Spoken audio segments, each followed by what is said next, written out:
Testing. Testing red wireless. Red handheld.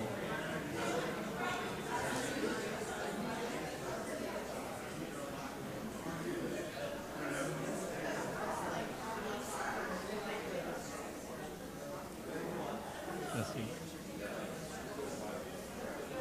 Testing. Testing. Hello.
It doesn't hurt me. Do you wanna feel how it feels? You wanna know that it doesn't hurt me. Do you wanna hear about the deal that I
Was this not a beautiful song?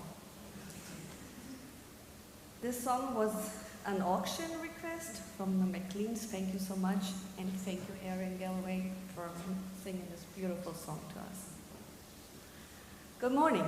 My name is Seher Kuhl, and I serve as the president-elect on the Board of Trustees of the Unitarian Universalist Church of Spartanburg. It is my delight to welcome all of you here at UUCS and all of you who are joining us virtually. Hello. This is a welcoming congregation where everyone is welcome just as we each are.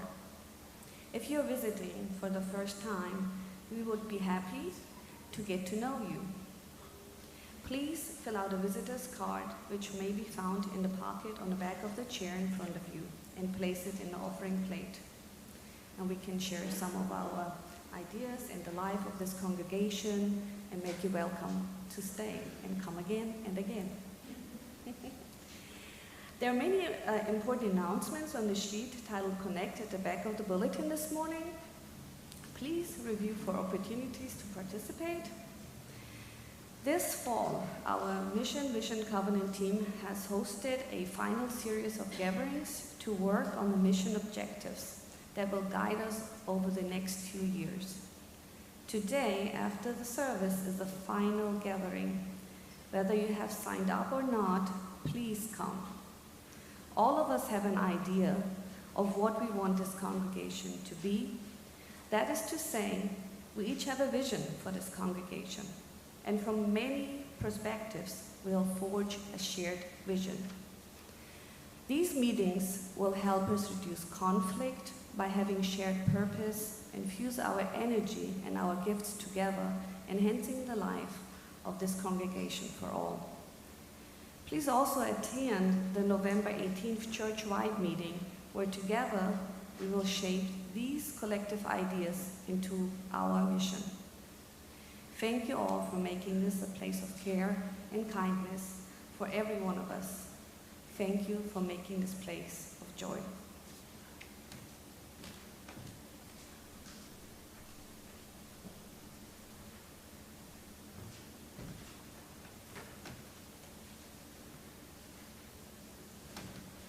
Good morning, and welcome to the Unitarian Universalist Church of Spartanburg. My name is Clemson Tarragano, and I have the privilege of serving as your worship associate this morning. And we'd like to welcome everyone here and online. And for our online friends, you'll see the order of service and other information in the box below your video screen.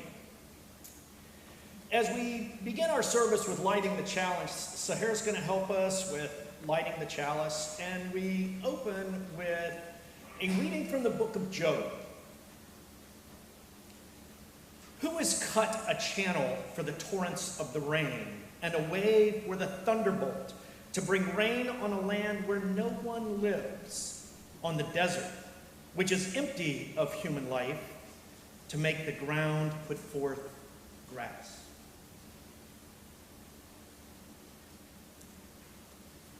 At this time, if you could please stand as you are willing and able and join us in singing hymn number 38, Morning Has Broken. Hymn number 38.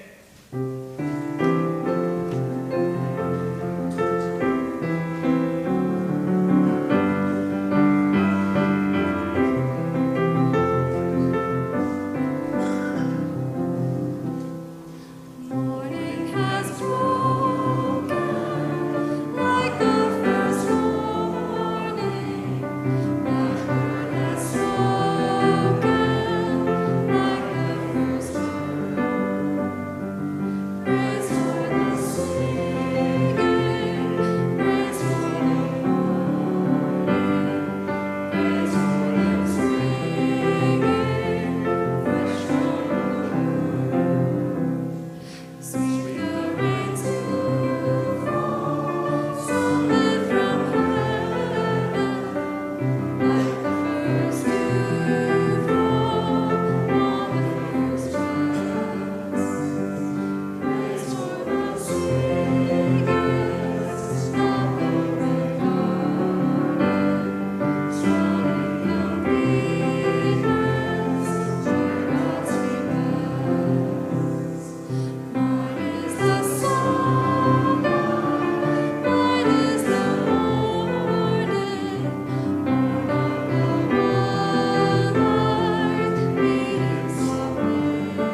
God's recreation of the new day.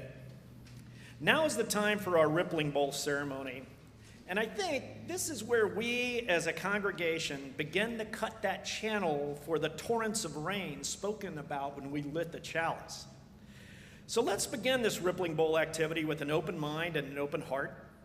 Let us be present in this sacred, quiet, and reflective space, ready to embrace the diverse tapestry of voices that make up our beloved community. And as the ripples of our collective stories intertwine, may we find comfort, inspiration, and courage to walk this journey of life together. Now, I'll begin the Rippling Bowl placing 2 stones for our online friends. One for the sorrows when we're running up the hill trying to make a deal with God. And one for the joys when we bring that rain on the desert. With gratitude for each one of you and for the boundless possibilities that arise when we come together to help make that ground ready for grass, let us begin the Rippling Bowl.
Our church shares a collective promise we call the covenant.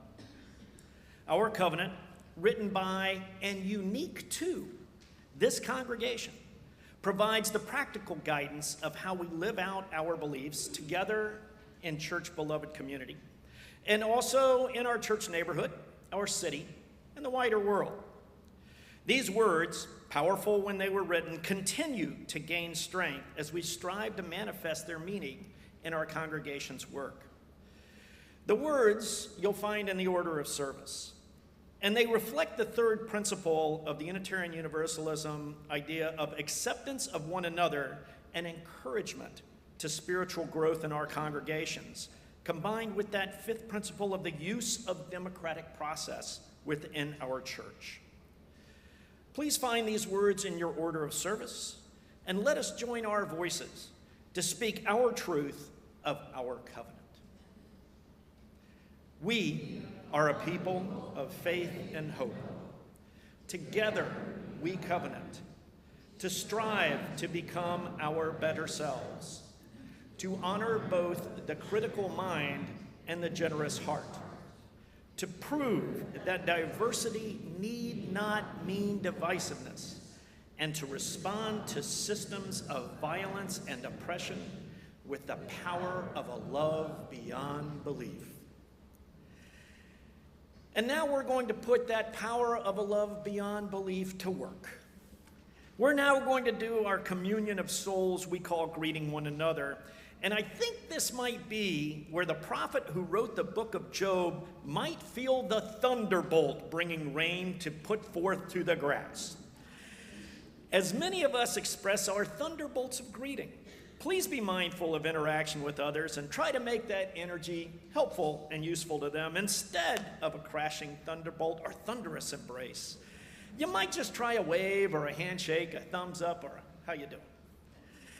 And find that symbol of recognition that best meets their needs.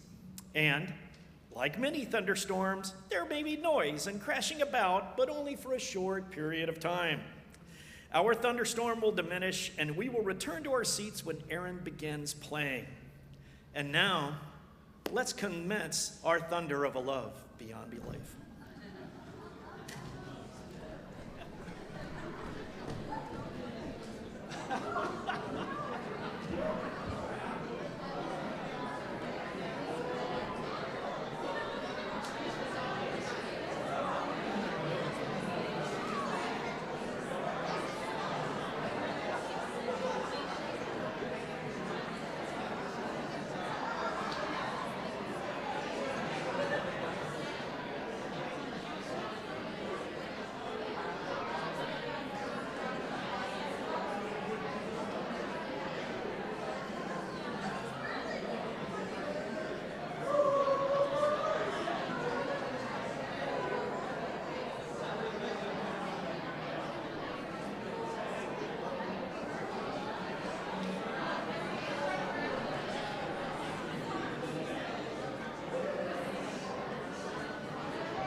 So as a nuclear engineer I once knew said, it's hard to put control rods on that love beyond belief. So now is our chance to share even more gifts with each other and with our broader community. And today, our Share the Plate is going to go to the Midwives of Haiti, and there's a wonderful description in the back of the order of service of the fantastic work that they do. And you might also ask our friend Ruth Stanton if you had the chance. She's been down there and worked with them and can tell you the remarkable work that they're doing in Haiti. And at this time, we'll take our opportunity to share our gifts.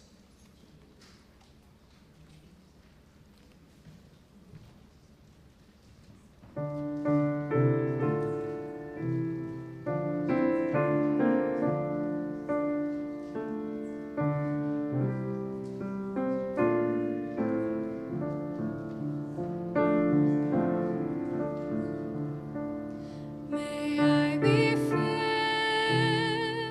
with loving kindness. May I be well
Good morning.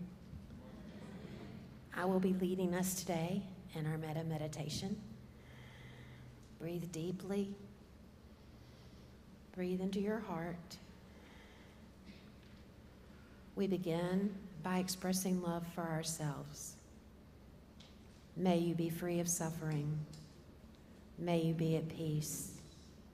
May you know the joy of your own true nature.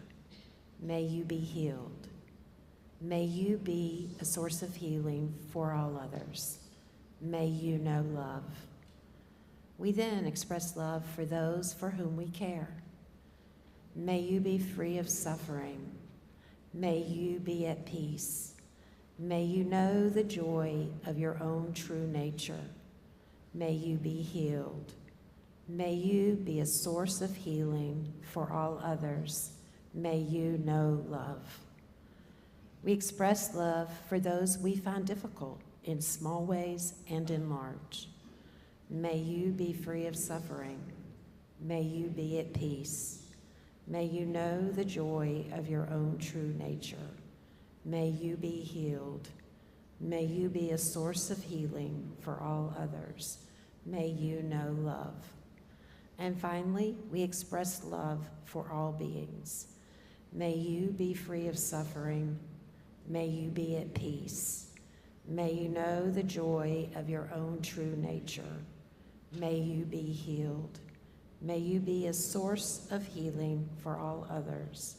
May you know love.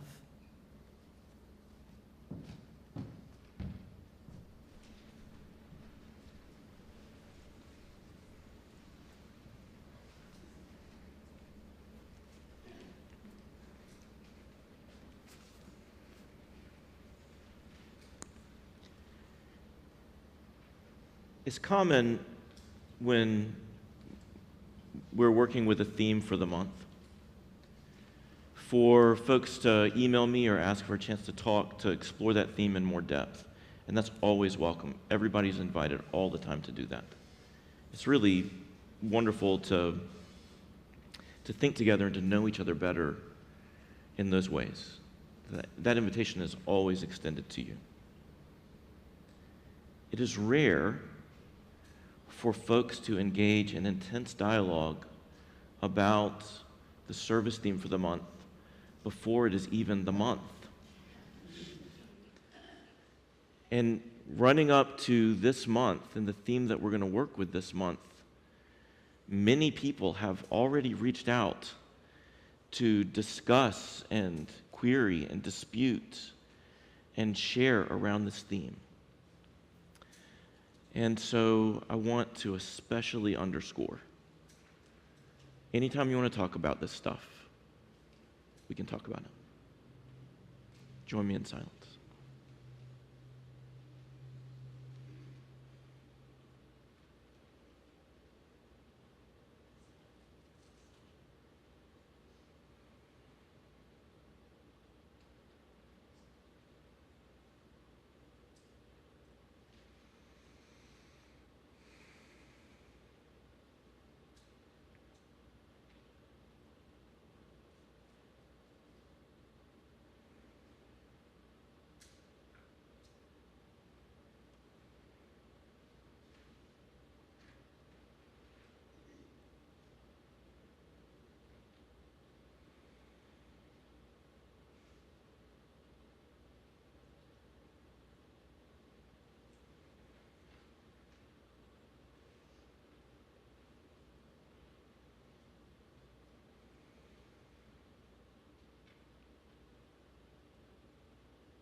our Share the Plate this month is to support an organization called Midwives for Haiti.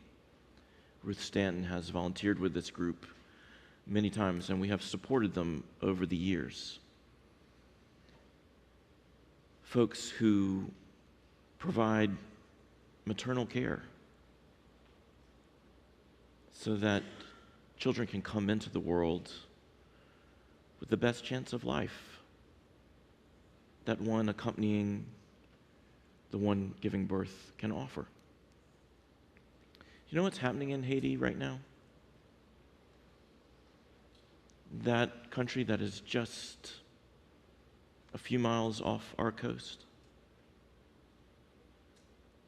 The country is overrun with gang violence. Kidnappings and violence against women and children is pervasive. The UN is debating whether to intervene.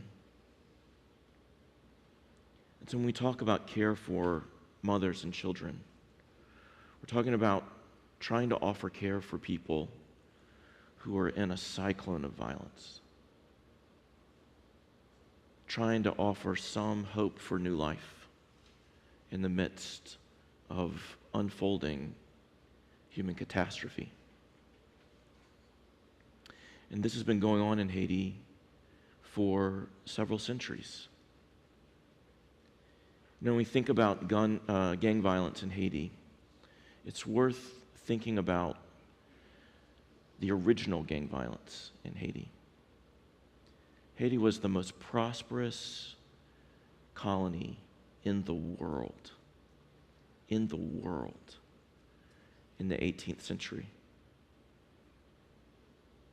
Its products of sugar and rice were enormously profitable commodities on the global market for Imperial France.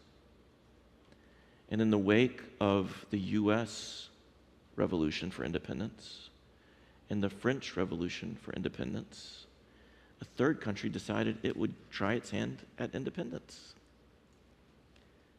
And the enslaved people of Haiti revolted against their French colonial masters, a guy by the name of Bonaparte, famous for overrunning Europe. But guess what happened to him in Haiti? He lost. They won.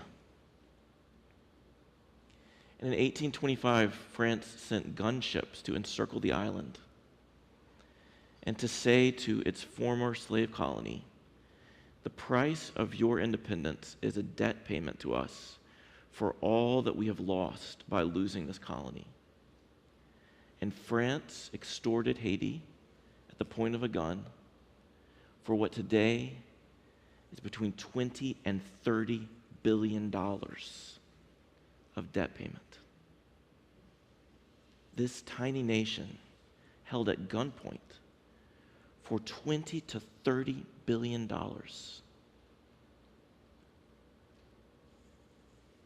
Slaves paying reparations to the colonizers. So anytime anybody challenges the idea of reparations, just share with them Haiti's history.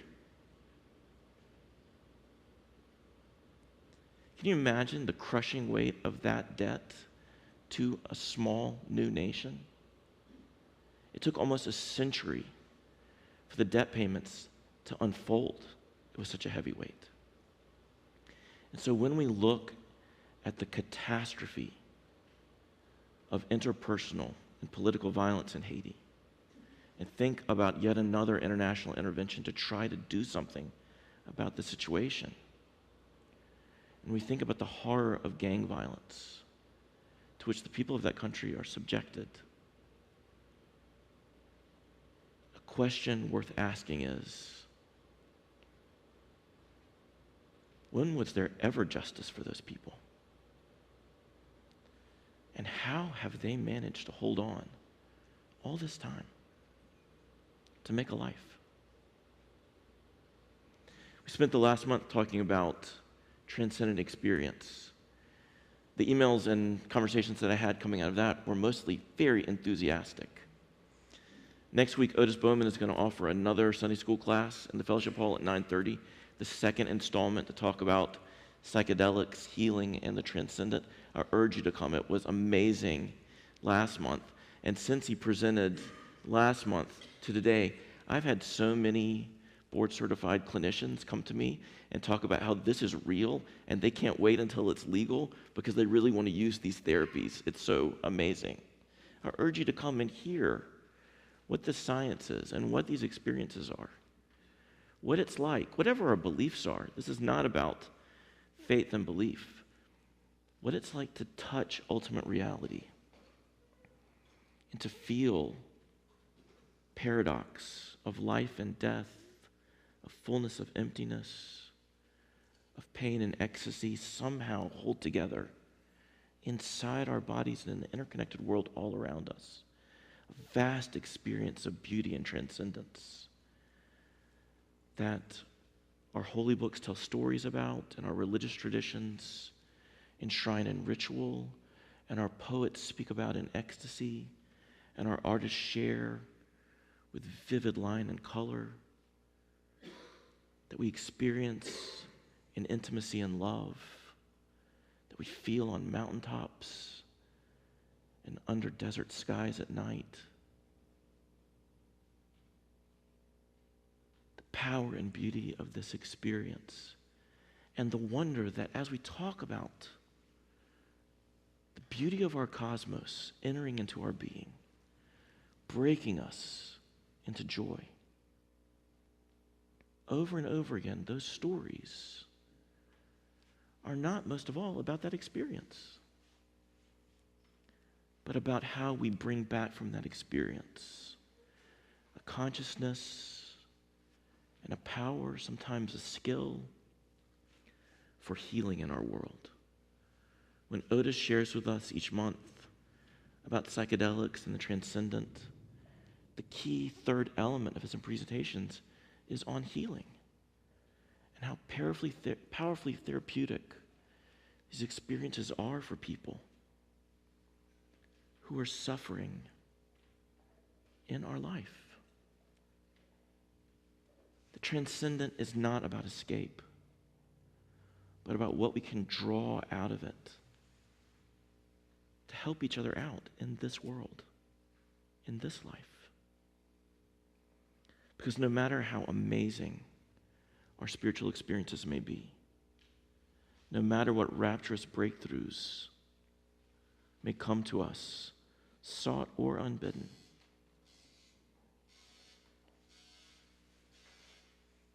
we wake up with our feet on the ground, living in this real world. And whatever brilliant insight we may have gained, the reality of this world and its pain is still very real. We haven't escaped it. We just have the chance to live in it differently. In September, as we started talking about the transcendent, and as I was looking forward to this month of October and the theme that we would work with, a devastating earthquake hit the country of Morocco, high in the Atlas Mountains. And because the epicenter of that earthquake was near the surface, its devastating power was even greater than if it had been deeper in the earth. Almost 3,000 people lost their lives. The nature of architecture in those rural areas in the mountains of Morocco is such that when buildings collapsed, there was almost no chance of survival. In our world of concrete and rebar, when a building collapses, there are pockets of air in which survivors might find hope until recovery efforts can pull them from the wreck. But when buildings are built of mud and stone, there is no breathing room. More than 5,000 casualties beyond the fatalities. And the world rushed to figure out how to help. Rescue workers rushed to help the people of Morocco. And as people rushed to help, Storm Daniel hovered over the country of Libya. And a warming climate unleashed water unseen before in the deserts of Libya. And above the city of Derna on the Mediterranean coast, 2 dams broke, overwhelmed by the rainfall. And 11,000 people were swept into the sea. When those dams broke, the rush of water created a wave tearing through that dry riverbed that was as high as the buildings themselves.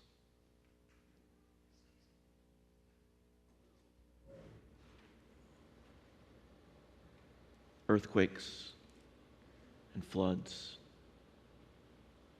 And we can think of scientific causes of these phenomena. We can think of the human escalation of those scientific causes through our use of fossil fuels, or our forms of architecture, or our choice to build cities and dry riverbeds, all of our folly.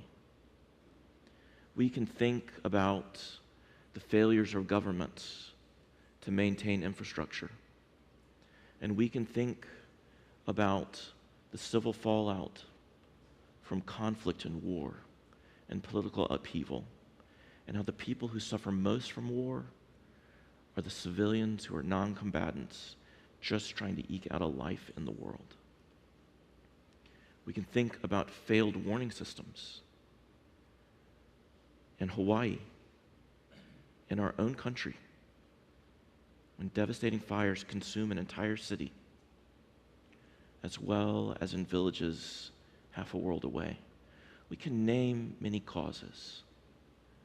But when we see this level of suffering, what cause can explain what happened to those people's lives? There's no explanation that can touch the experience to which those people were subject.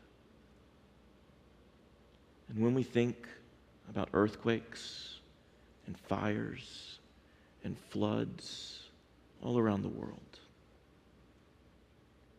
we know the earthquakes and fires and floods in the privacy of our own lives.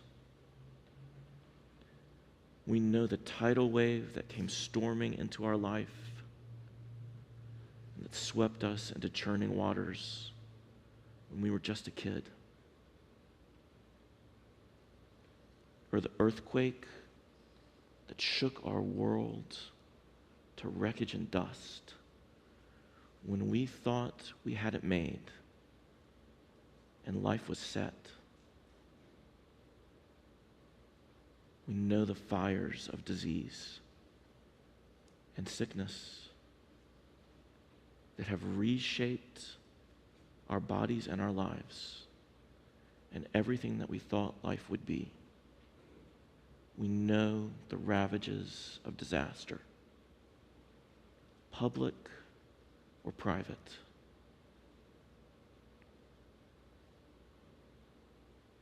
So Mary Underwood has asked me to talk about unjust suffering for a month.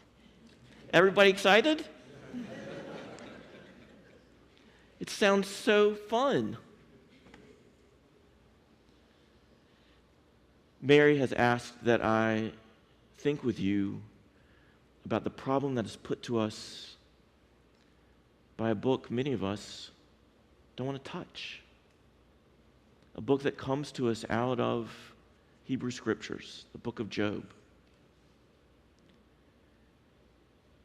And so we're going to work with this question of unjust suffering through the story of the book of Job for a month. If you don't need to be here for this, it's okay. I will never argue with you for going to the beach or the mountains or the woods. Or if you find a really good cup of coffee, enjoy it for an hour. But we're going to work with this for this month. We're going to work with this story. A story that comes out of a tradition that has itself caused ample pain for many of us. This week, the Archdiocese of Baltimore preemptively declared bankruptcy to head off claims by survivors of abuse at the hands of priests in order to try to shore up their bags of money. Unjust suffering at the hands of the very tradition we're going to be dealing with. If you don't need to be here, you don't have to be here. And the story of the book of Job itself would be enough to piss us off. Here's how it goes. Once there was a man named Job, and he had made it in life. He had everything you could possibly want as a patriarch in the ancient Near East, sometime between the 10th century BCE and the 3rd century CE. Now that's a 13th century window. You can imagine the compounded interest on his investments.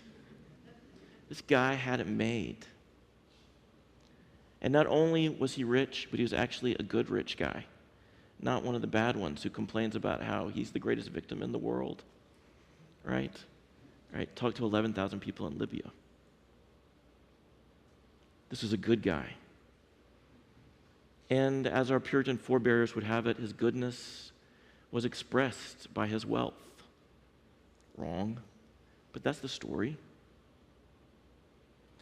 And one day, one of the hosts of God's council comes to God and says, you know, everybody says you're great, God, but as soon as they've got an ingrown toenail or splinter or headache, they say that you're terrible for inflicting them with that kind of pain, and they break all your rules. People are not that great. And God says to this devil's advocate, the name of this character in Hebrew is Ha-Satan, just means the accuser, like a lawyer. You know some of them. And God says, have you thought about Job? Job's not like that. We can do anything to Job, and Job will still be pious and faithful. And the accuser, Ha-Satan, says, oh yeah, let's try it. And God says, okay, well, I'll make a deal with you. You can do anything you want to Job, just can't touch his body. Anything you want to do with his possessions, whatever else, you can do it. Just don't touch him, right? It's a very individualistic view of human life, right? We're not just our bodies. We extend beyond that. But the accuser says, okay, great, and proceeds to destroy all of Job's wealth, all of Job's possessions. Everything is lost to natural disaster and theft. And then, just to ice the cake, all of Job's children who are gathered in a banquet hall celebrating their trust funds from their father's wealth, all drinking very good wine, suddenly have one of those buildings made of mud and rock collapse on them, and they all die. Total disaster of every aspect of his life, except his own body. And he doesn't curse God. He remains pious and faithful. So the accuser comes back to God and says, these humans, they're really not as great as you say. God says, have you seen Job? What a great guy. And the accuser says, yeah, well, we just hurt his belongings and those kids that were annoying. What loss is all that? Patriarchal society, not that great. Let's touch Job himself and see what happens. And God says, okay, sure, great. Let's see what happens when you touch Job. So this accuser comes and afflicts Job with a skin disease, agonizing suffering that can't be remedied. And Job, again, is in agony, but doesn't curse God. Fast forward to the end, God says, look what a great guy he is. So let's reward him. Let's clean up this illness. Let's restore to him not only the wealth that he lost, but let's double it, give him back everything he lost, plus some, and let's give him the same number of children that he lost before. Just replace the children, right? Yeah. Everything's okay now, right?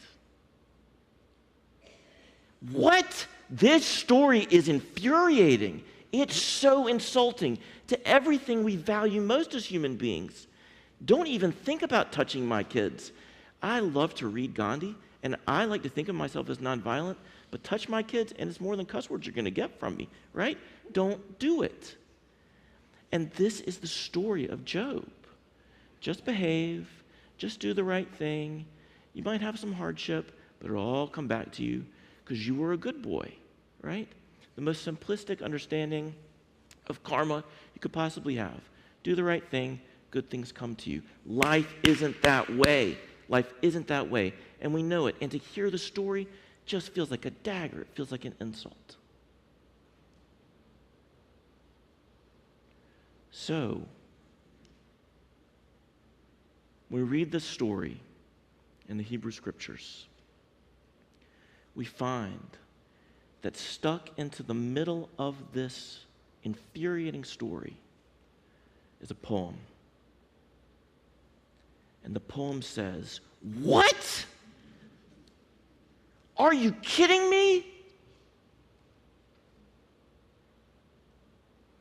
We know from linguistic analysis that the first and last chapters of this book are an ancient folk tale. And somebody got sick of the folk tale and the cheap moralistic reasoning that if you just do the right thing, you'll have everything that you need, it'll all be okay, God will reward you in the end. No way. And somebody took that folk tale and broke it in two and stuck in the middle of it a big middle finger and said, "Get over it. Not okay."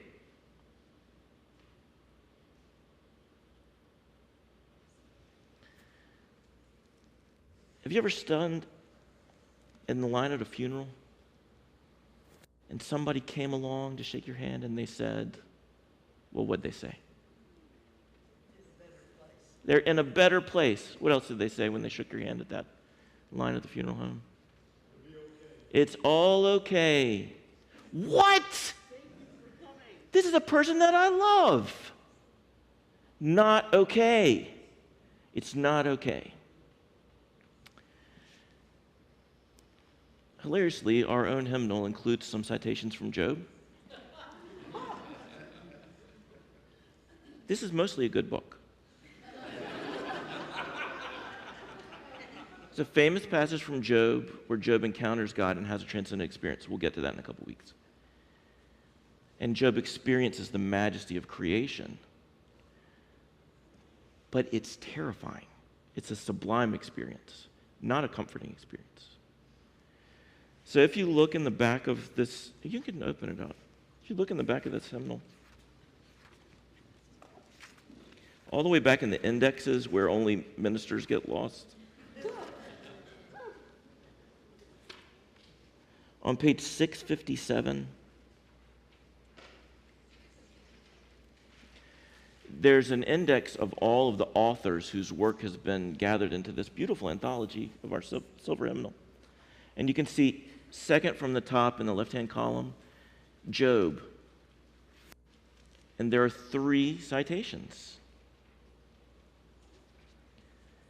Hymn number 38, "Morning has broken," from the book of Job. What? What?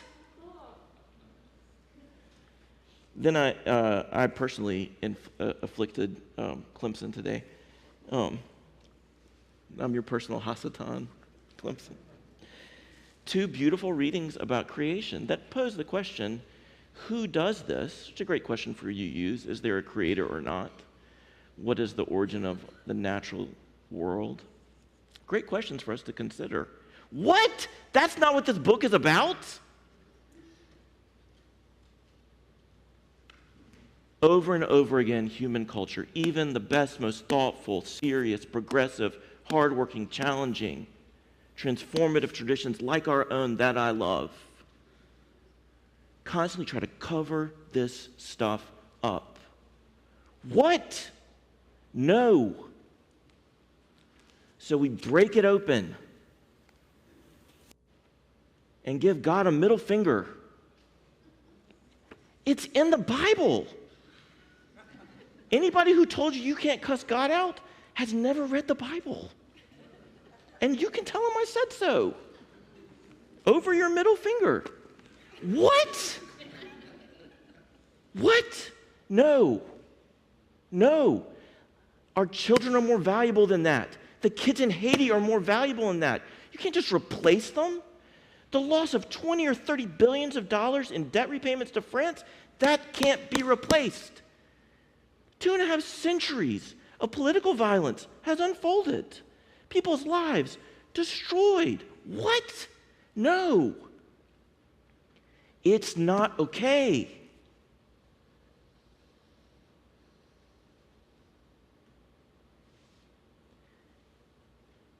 And the answer, it does not come easy. The book of Job does not give us an answer. It resists replacing one cheap theology with another one.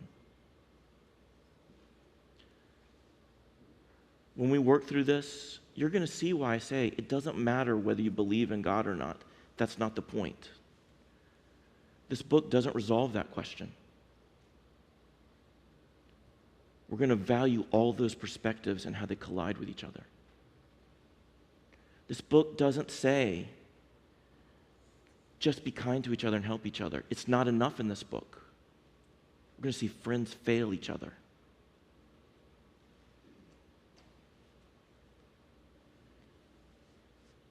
But when we hear stories like this, earthquakes and fires and floods,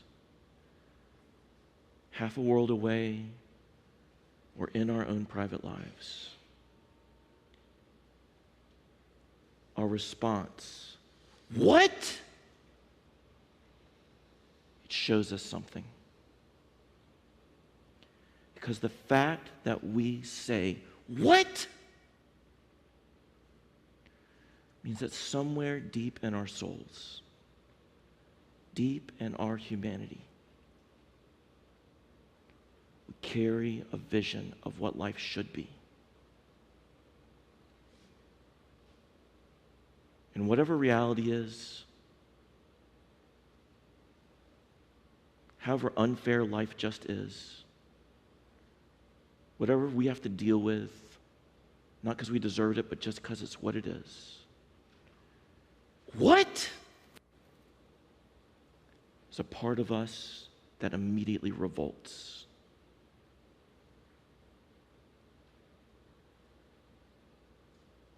Don't lose the vision of what should be.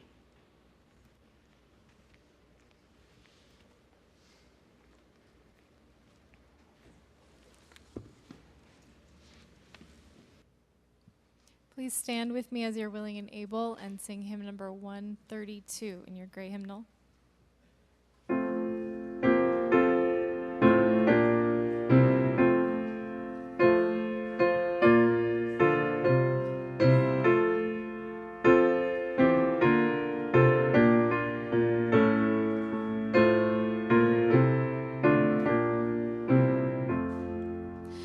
Bright those jewels of the skies, which in sable dawn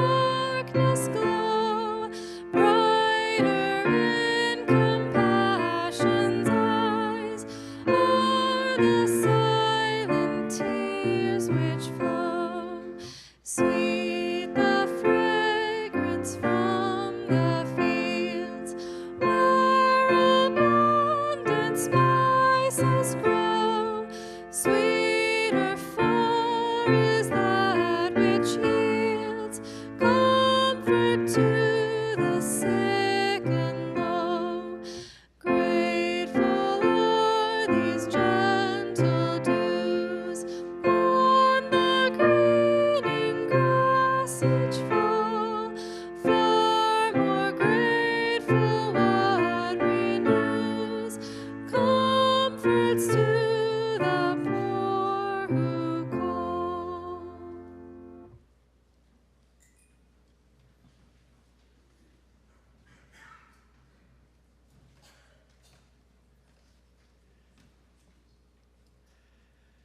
As Sahar extinguishes our flame this morning, we'll still read from Job. What? Have you entered the storehouses of the snow? Or have you seen the treasuries of the hail? From whose womb did the ice come forth? And who has given birth to the hoarfrost of heaven? The waters become hard like stone, and the face of the deep is frozen.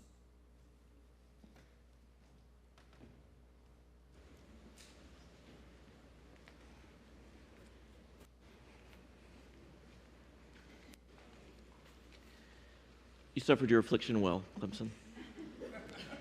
Good boy.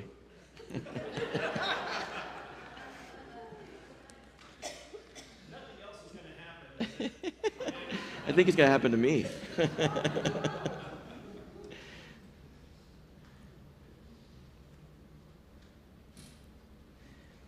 When the service is over, we're going to gather in the fellowship hall for our last visioning discernment meeting.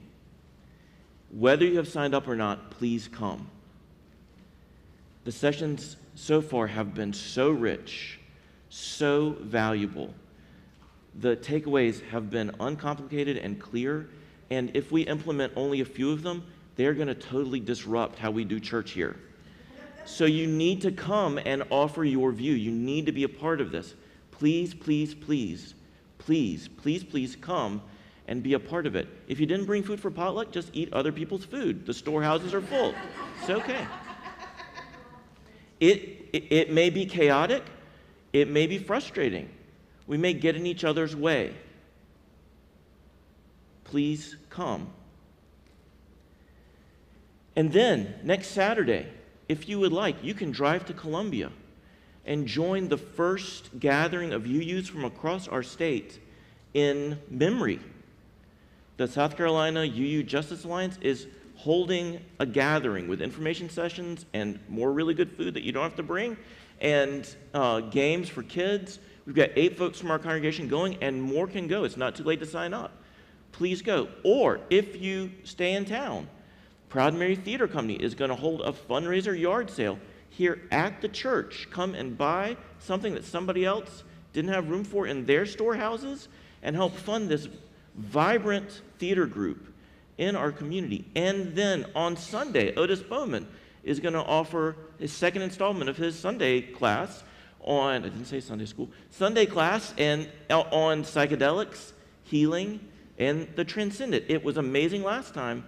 Please come. And then the next week, Proud Mary is going to have its opening show for Kinky Boots downstairs in the space that we have created and welcomed them into because they are valued partners of ours to hold theater productions here in our church. And then Pride is going to happen on October 28th, and there's going to be something between then and then, but I can't remember what. And we need your help to volunteer. And there's a volunteer link in the Unison and then happenings. Please click on it and sign up to help. We need cookies, we need volunteers, we need helpers. It's going to be amazing. And then, Kara, say it, the auction on November 11th. And then on November 18th, another gathering to do a discernment process. And we could drive each other totally bonkers with all of this and then some. And it could be really annoying to burn ourselves out with all of this activity and asking each other to volunteer for each other's things. And we get real jaded with each other about raising money for this and raising money for that, and it's all about money, money, money. And we could all get sick of this place if our purpose was busyness and self-importance and numbers and activity and programming. And that's not why we're here. We're here to rip the lies open, to give every idolatrous form the middle finger, and to make a world where suffering is real, matched by our love.